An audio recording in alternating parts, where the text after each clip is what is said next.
आज तो बड़ा सुस्त दिन है, कोई मजा ही नहीं आ रहा। अचानक शरारत सुअती है।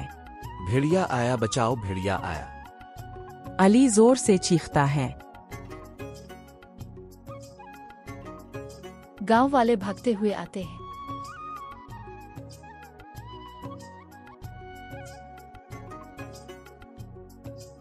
कहाँ है भेड़िया?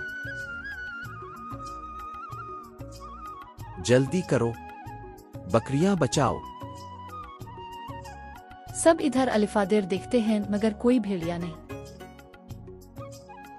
हा हा हा, मैं तो मजाक कर रहा था।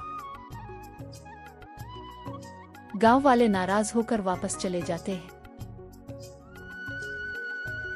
अगले दिन अली दोबारा मजाक करता है, फिर चीखता है। गांव वाले फिर दौड़ते हैं मगर फिर भी कुछ नहीं।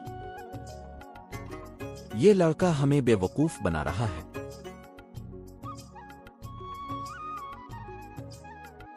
तीसरे दिन वाकई भेड़िया आ जाता है।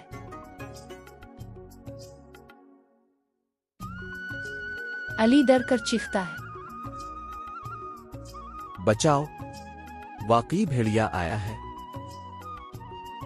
अब कैसी बात पर यकीन नहीं करते गांव वाले आवाज सुनते हैं मगर इसकी बात पर यकीन न करो, ये फिर मजाक होगा। भेड़िया बकरियों पर हमला कर देता है। अली रोता रह जाता है।